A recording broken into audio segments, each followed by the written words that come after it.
اگر مجھے کوئی کہے کہ ایک ہی فکرے میں پورے دین کا خلاصہ بتاؤ تو وہ کیا ہے؟ وہ صرف یہ ہے تاکہ آپ کو دین اور سیاست اس کا خلاصہ آپ کے ذہن میں آ جائے۔ دین وہی ہے جو اللہ کے رسول نبی آخر الزماں حضرت محمد صلی اللہ علیہ وآلہ وسلم نے عملی طور پر کر کے ہمیں بتا دیا ہے۔ اس میں عمل صالحہ میں نماز، ایمان میں توحید اور قرآن کو آخری حجت کے طور پر تسلیم کرنا، کیونکہ قرآن دین میں میزان کی حیثیت رکھتا ہے۔ یہ ڈیفینیشن ہے اسلام کی اصطلاحی۔ دین پورا ہے کیا ہمارا؟ اگر آپ غور کریں، میں اس کو تھوڑا سا اور ایکسپلین کرتا ہوں پورے دین کو۔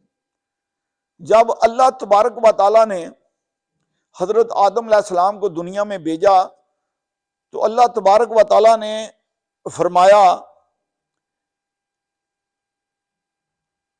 اے آدم، میں دنیا میں آپ کو بھیج رہا ہوں، سارے کا سارا علم کا خزانہ جو ہے آپ کی رہنمائی کے لیے، ہدایت کے لیے آپ کے نفس میں رکھ دیا ہے، لیکن یہاں تک بھی نہیں چھوڑوں گا۔ کہا کہ وقت کے ساتھ ساتھ ضرورت کے مطابق اپنے پیغمبر اور اپنی کتابیں بھی آپ کی رہنمائی کے لیے بھیجوں گا۔ اور اس دنیا میں اللہ نے قرآن میں فرمایا کہ میں نے پہلے آپ کو پیدا کیا، سارا علم آپ کے روح جب پیدا کی رکھا، اور پھر الستُ بربکم، پھر آپ سے حلف لیا، آپ نے تسلیم کیا کہ آپ ہی ہمارے اللہ ہیں۔ قالوا بلا، آپ نے انسان نے وہ مکمل جو شخصیت تھی، جو روح تھی، انسان نے تسلیم کیا کہ آپ ہی ہمارے رب ہیں۔ تو اللہ نے کہا کہ پھر میں نے آپ کو موت دی، پھر اب عالم امر میں زندگی دیا ہے، پھر موت دوں گا، پھر تیسری دفعہ زندہ کروں گا، پھر کبھی موت نہیں آئے گی۔ وہ آپ کی منزل ہے، وہ آپ کی ڈیسٹینیشن ہے۔ تو یہ اللہ تبارک و تعالیٰ فرماتے ہیں کہ یہ اس دنیا میں عالم خلق میں نے آپ کے لیے امتحان رکھا ہے۔ وہ ایک حدود کے اندر ہے، وہ جو حدود باؤنڈری بنتی ہے اس کو کیا کہتے ہیں؟ حدود اللہ۔ اس کے اندر اللہ نے امتحان رکھا، اور مکمل لمٹ تک عمل کرنے کے لیے آزادی دی، سوچ، ارادہ اور اختیار دیا تاکہ امتحان لے سکوں۔ تو اللہ تبارک و تعالیٰ نے اس سارے امتحان کے بارے میں، وہ جو امتحان کی کتاب ہے وہ قرآن ہے۔ انسان کے امتحان کی تیاری کے لیے، رہنمائی کے لیے رات دن سارے کا سارا علم نفس میں رکھا، نفس میں ہی فیکٹری لگی ہوئی ہے، لیکن اللہ تبارک و تعالیٰ مزید رہنمائی کے لیے، انسان کی بہتری کے لیے اللہ تبارک و تعالیٰ اپنے وعدے کے مطابق پیغمبر بھیجے، کتابیں بھیجی، اور اس سلسلے کے آخری پیغمبر حضرت محمد صلی اللہ علیہ وآلہ وسلم، اور آپ پر قرآن بھیج کر اس کی حفاظت کی ذمہ داری لی اور امتحان رکھا، اور فرمایا کہ جو اس امتحان میں کامیاب ہوگا وہ فلاح پا جائے گا، وہ جنت کا راستہ ہے، وہ صراط مستقیم کا راستہ ہے، وہ ایمان کا راستہ ہے، وہ اللہ اور اس کے رسول سے ملاقات کا راستہ ہے۔ تو جو اس میں گمراہ ہو گیا، جس نے اپنے علم، عمل اور عقل کو آلودہ کر لیا، وہ راستہ، گمراہی کا راستہ کدھر جاتا ہے؟ وہ جہنم کی طرف جاتا ہے۔ تو یہ دونوں راستے بھی بتا دیے۔ یہ انسان کا دنیا میں آنے کا مقصد ہے،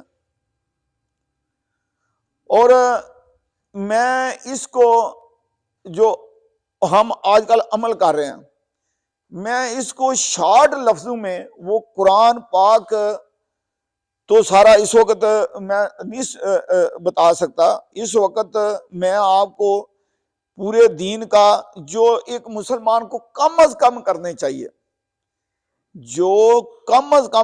وہ میں 5 چیزیں بتاتا ہوں۔ پھر 5 چیزیں بتاتا ہوں جو کھانے پینے کی حرام چیزیں چھوڑ کر عملی طور پر زیادہ سے زیادہ جو انسان گمراہ کوئی گمراہی کا کام کر سکتا ہے، گناہ کبیرہ کر سکتا ہے، وہ 5 برائیاں بتاؤں گا۔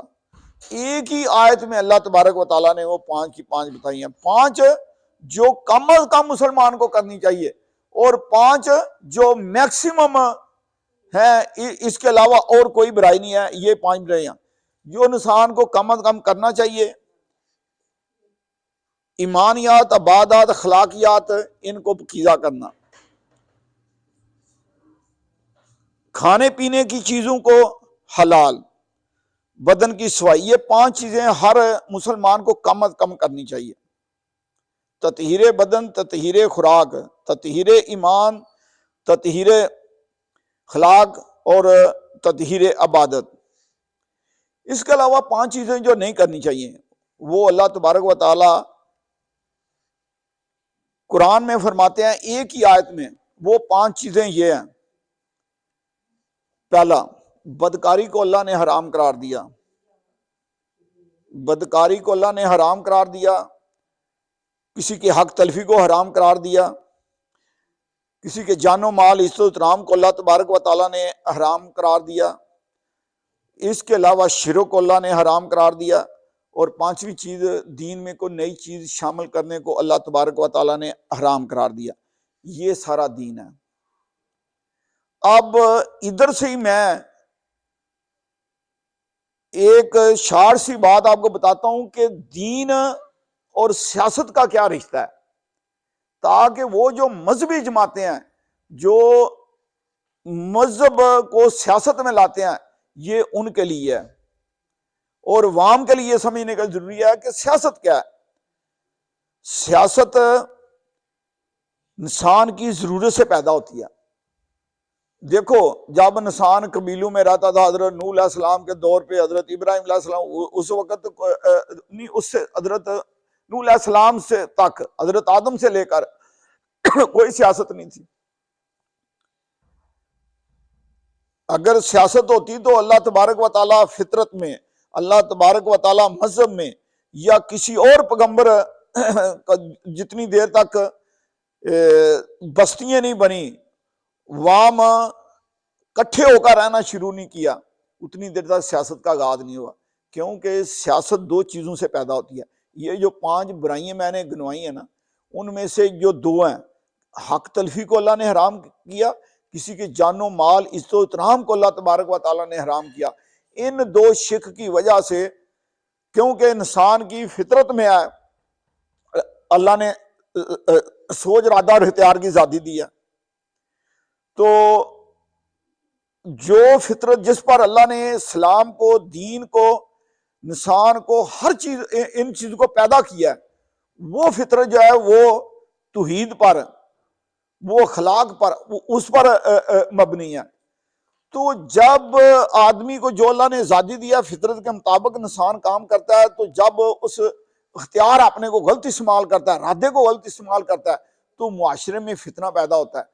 لیکن جو فطرت اللہ تبارک و تعالیٰ نے جس پر پیدا کیا، اس کے مطابق انسان تہذیب و تمدن چاہتا ہے، وہ نظم اجتماعی چاہتا ہے، جو بعد میں جا کر ریاست بن جاتی ہے۔ ادھر سے آغاز ہوتا ہے، اس وجہ سے آغاز ہوتا ہے۔ انشاءاللہ تعالیٰ کچھ دیر بعد دوبارہ شروع کروں گا، کوئی ضروری کام پڑ گیا، تو انشاءاللہ تعالیٰ ادھر سے سیاست سے آغاز کروں گا۔ واخر دعوانا الحمدللہ رب العالمین۔